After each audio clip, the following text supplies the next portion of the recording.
Good morning, everyone. Welcome again to another section of Music 1300. I am, of course, Professor George.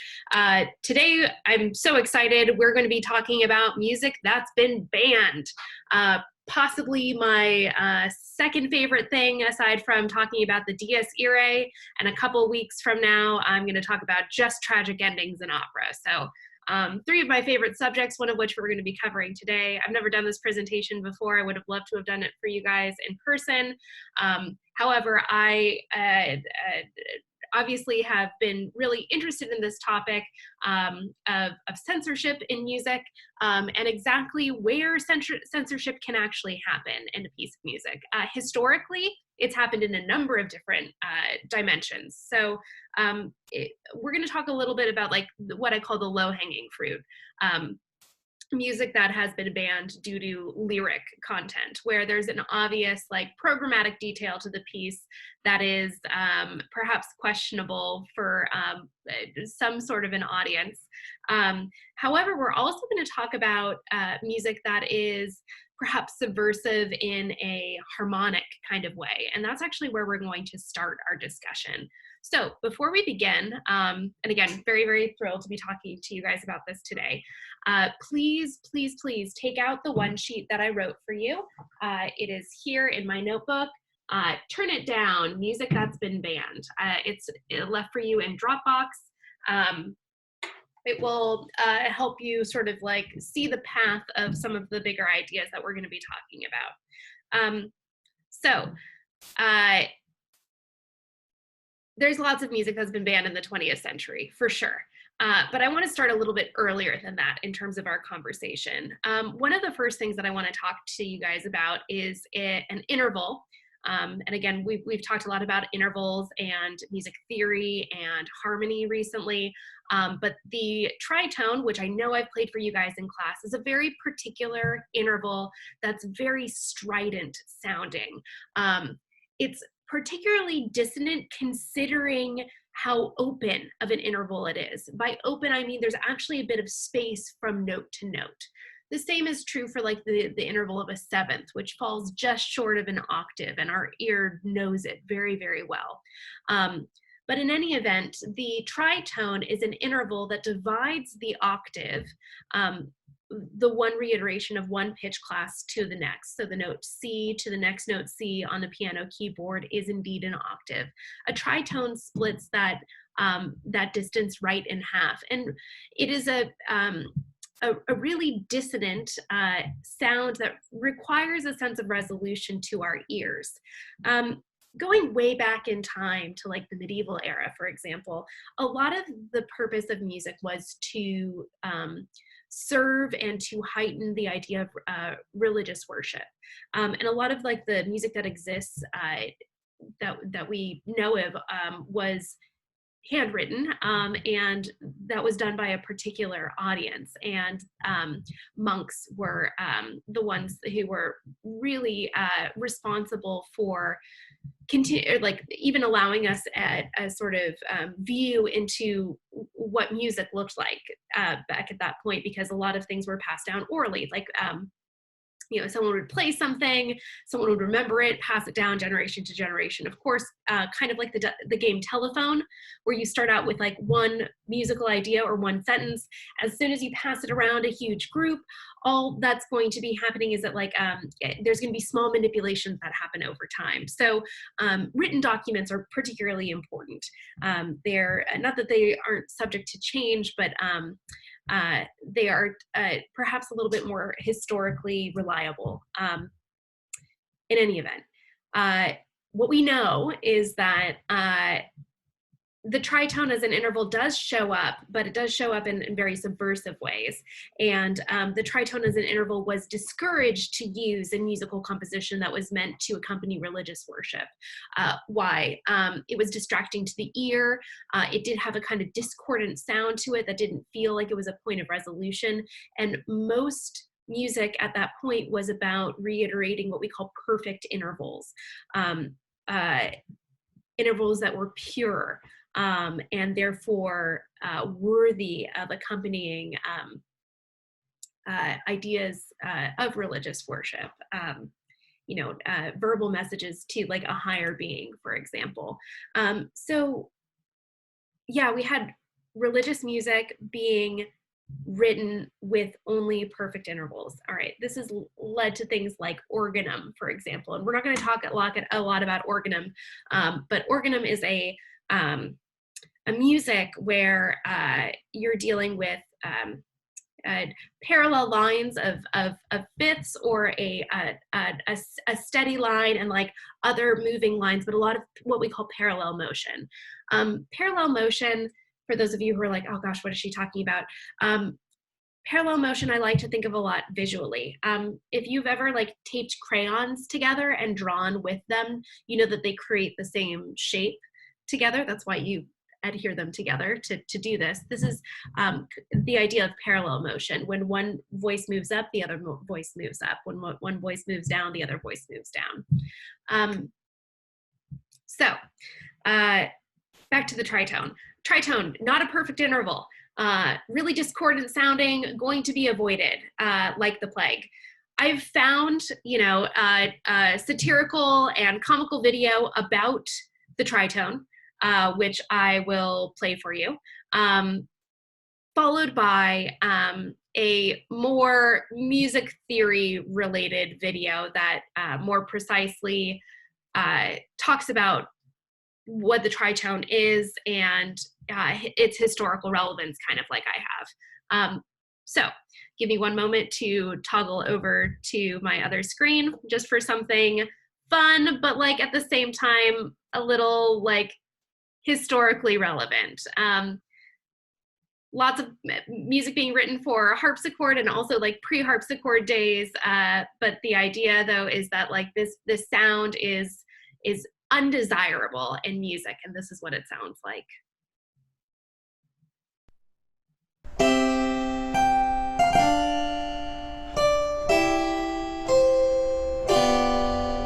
I grow tired of this. Boy, just play the one you played yesterday. Yes, my lord.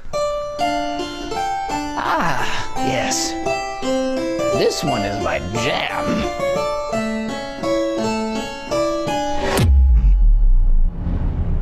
What was that? I'm sorry, my lord. My hand must have slipped. Your hand slipped on a tritone.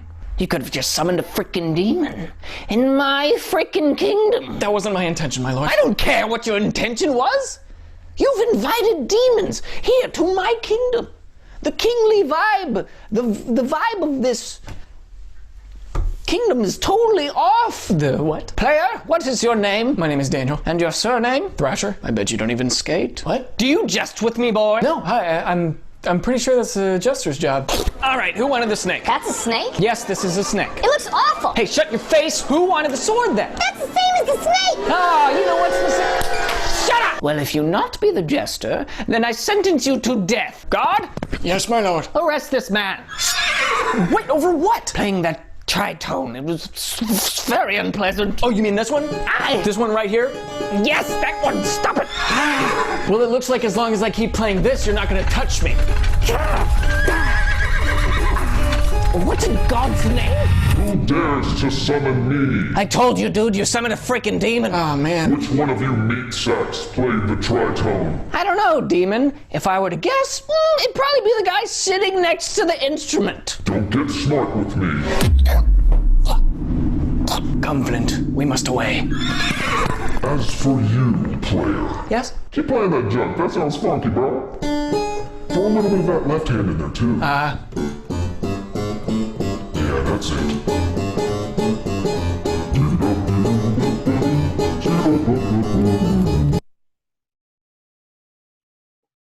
In any event, tritone, not a desired interval. It's particularly dissonant, and people definitely did notice it when it came up in musical composition, especially when it was just voices. So there were a number of musical councils that were sort of in charge of creating rules to writing music at that time, and the tritone was forbidden. It was requested, do not write the tritone. It was thought to evoke the devil in music. So From a little bit more historical perspective, there's a theorist online who is going to reinforce some of the ideas about the tritone, talking about it as it relates to the medieval era. So let me toggle over to my screen one more time and share for you his thoughts about the tritone. But I called it the devil's interval. Why? This goes back to the days of Gregorian chant. The overwhelming majority of all music was written for the church in those days and was meant to be beautiful as an act of praise to God. Therefore, certain intervals were given preference, with heavy preference given to the perfect intervals. Well, just as much as the fourth and the fifth are considered perfect, the tritone is considered imperfect. It was considered that there couldn't possibly be a more dissonant or imperfect interval than the tritone. It was therefore labeled the devil's interval and was banned in some cases. Of course, that was then. The tritone has actually become a very important interval in Western music and will even play an important role when we look at chord function later on. We no longer hear the tritone as dissonant as our 14th century counterparts did. Thanks for watching. Leave any questions you have in the comments. Don't forget to follow at 1564 Studios on Twitter and subscribe to this channel for more 2 minutes. Awesome. So that is true. The idea that the tritone has actually had sort of an evolved meaning as we've progressed in time is absolutely true. And the same thing happens for fashion as well. Things that were outrageous in the turn of the century, for example, 100 years ago, like revealing the ankle is sort of it was a big to-do. So like you had long skirts for women. Revealing the ankle today is not a particularly sexy idea. Or at least I don't think so. And I would say that like if someone is trying to be risque, they're not trying to just reveal their ankle. So the tritone, much like sort of some of the fashion ideas that we've had, have progressed over time. So the tritone plays like our guest speaker said, a really important role in harmonic function, creating dissonance that really needs to feel like it resolves to consonance. Functional harmony, while it does rely a lot on consonance at particular points, there also needs to be these points of dissonance or things that need or require some sort of resolution to them in order to feel like things are moving forward. Things can't just feel good all the time. It's fairly unmotivating for music to sound that way. We've actually talked a little bit about music that does those sorts of things, like Philip Glass's Einstein on the Beach. So take that with a grain of salt. It's a huge generalization, but tritone, like I said, very important in creating that kind of sense of or desire or that conflict that needs to resolve in some sort of way. So just to solidify what the tritone sounds like, I saved one of my favorite pieces from the Romantic era. We've talked about the Romantic era quite a bit, tone poems and program symphonies. We're going to talk about Camille Saint-Saëns' Danse Macabre. It's a piece of music that is about Halloween, one of my favorite holidays. We might have mentioned it or talked about it perhaps a little bit, but we're going to talk about it in detail and at least how it relates to the tritone. It's a tone poem for a romantic orchestra. So a tone poem, it tells a story. What is the story being told? It is about death. Death comes out at midnight every year on Halloween to celebrate. And he plays the fiddle, which is sort of like the embodiment of like the human soul. And he plays the fiddle, which in this case happens to be a score de tourade, a technique that means falsely tuned. So we're changing the intervals here to actually play a tritone. The violin is supposed to represent the devil here, so how are we going to musically represent the devil, or death rather? We're going to have death play the tritone a lot. The piece is fairly short for the Romantic standard, but our scene opens up. We hear a clock and it strikes midnight. So we listen to the harp. It plays 12 notes, one right after the other, very evenly spaced. And then after a very like quiet letdown, we have the scordatura, the falsely tuned violin and tritones show up and kind of steal the stage. The whole piece progresses on in like a compound time. It's a waltz, but rather than continuing to talk too much about it, why don't we take a listen? So let me pause here and I will share my screen with you. All right, here we go.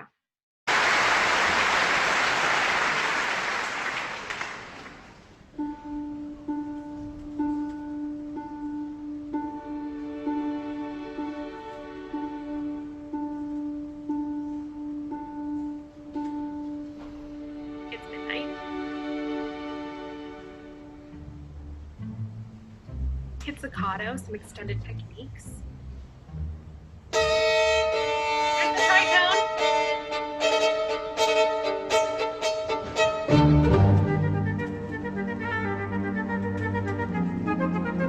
Here's our pulse.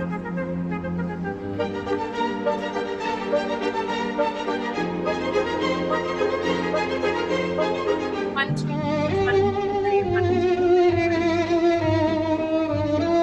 homophonic texture, the solo violin, melody, everyone else is accompanying. We're going to hear this texture a lot.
Imitative counterpoint. Here's our subject, our theme. Can be answered again. Ba-dum, ba-dum, ba-dum, ba-dum. We have two different melodies. Here's the third. Ba-dum, ba-dum, ba-dum, ba-dum.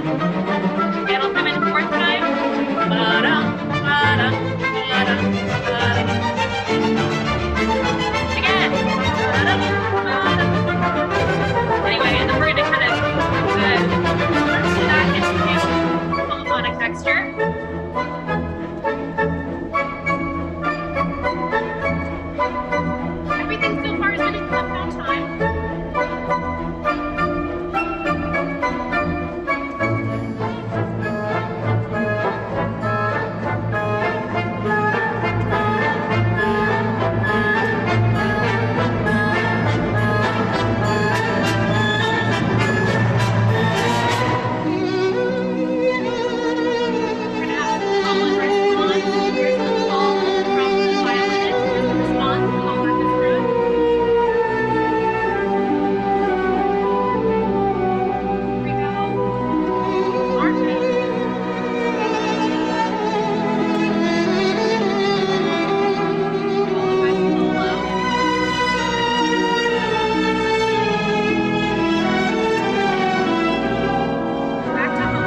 We have one more statement from Jeff. Something kind of like probably back next year. Doing what I do. Being all macabre and stuff.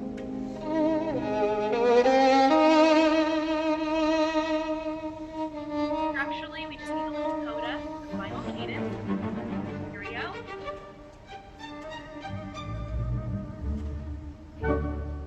One. Brilliant. I'm here to prove the purple mattress blows, mem. I'm here to tell my computer to stop playing ads. Okay, very good. So, awesome piece. I hope some of you guys have known it from some other time and place. There's like a cartoon of skeletons dancing around that's done to this piece that's kind of in and out there. But just to be clear, Danse Macabre, not a piece that's banned, but I played it for you guys because it uses the tritone excessively. And while it was kind of banned in the medieval era, it definitely, when something is banned in one era, it becomes very popular to use in the next era, so, or some other eras to follow. So the Romantic era composers who were really interested in the idea of trying to musically recreate the supernatural or the quasi-religious, of course, we're going to pick up on the tritone, this thing that was outlawed for a very long time that was supposed to musically represent or possibly evoke the devil. Continuing on with our trend, but talking still actually within the realm of harmony, but starting to incorporate programmatic elements, we're going to take a listen to two different operas. I'm not sure if I have to divide them out into two segments or if I can do them into one. So it might be part 2 and 3 or just part 2. In any event, we're going to take a listen to two different operas. One of which your reading dealt with, which if you haven't done it yet, this might be a good time to like pause this lecture and at least read chapter 1 of Alex Ross's The Rest is Noise, because it deals with Richard Strauss's piece Salome, which was banned in London after the premiere performance, or after a couple of performances, due to some of the provocative nature that is in this staged work. We're also going to take a look at Dmitri Shostakovich's Lady Macbeth opera, not a Shakespearean Lady Macbeth, a different story entirely. However, Stalin showed up to a performance after it had been running for a significant amount of time and was very upset about some of the things that were being portrayed. And so we'll talk about both of those staged works. And later on in today's lecture, we'll also take a listen to pieces of music in the popular music realm that have been banned by the BBC. So this is where part 1 ends. I will catch you guys back for part 2/3, where we're going to talk a little bit about opera. See you guys soon.